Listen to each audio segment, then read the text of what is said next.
Patuloy na lumalakas ang piso kontra dolyar.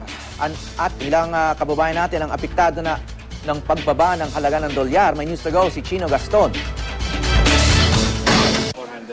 Para sa araw-araw na gastusin, umaasa si Milagros Malcontento sa padala ng kanyang anak na nasa Amerika. Noon, sapat raw ang $200 na pinapadala nito kada buwan. Pero iba na raw ang sitwasyon ngayon. Marami. Kasi siyempre, kailangan mo rin ng malaking bagay na naimpeto nga bumaba ang dollar. Patuloy kasi ang paglakas ng halaga ng piso kontra dolyar.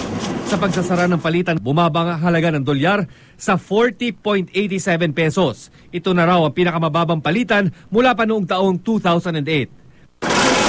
Dati nang sinabi ng Bangko Sentral ng Pilipinas ng remittances o mga padala ng mga overseas Filipino worker ang pangunahing rason sa paglakas ng piso kontra dolyar. Inaasahan ding lalakas pa ang piso sa huling bahagi ng taon. Every end of the year, talagang yun yung trend, mas malakas ang piso. Bakit? OFW inflows, no? Madaming OFWs na nagpapadala ng pera. That's number one.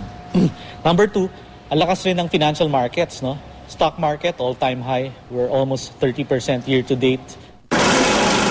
Pero bukod sa mga tulad ni Milagros na umaasa sa remittance, apektado rin daw maging ang mga exporter. Lumiliit na yung kita nila doon, no? Dahil kailang cost competitive sila, mababa yung binebenta nilang presyo or serbisyo. And tapos, pag kinonvert pa nila into pesos, yun nga, mas maliit na yung conversion rate. Oo. So medyo lugi sila. Sa gitna ng inaasang pag-boost ng remittances ngayong Pasko, patuloy naman ang paalala ng otoridad tungkol sa tamang paggamit ng pera. May ilang kasing sa kagustuhang lumago ang kanilang ipon, nagiging biktima ng samut-saring investment scams. Bukod sa pangako ng mabilis at malaking tubo, may ilang pinipiling ipagkatiwala ang pera sa mga kakilala. Medyo intimidated kasi ang masang Pilipino pagdating sa bangko.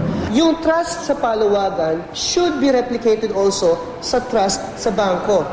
Most probably it's because of the personal experience, the one-on-one experience of the depositor, of the person na nasa paluwagan, and doon sa kanyang treasurer ng paluwagan. Chino Gaston, GMA News.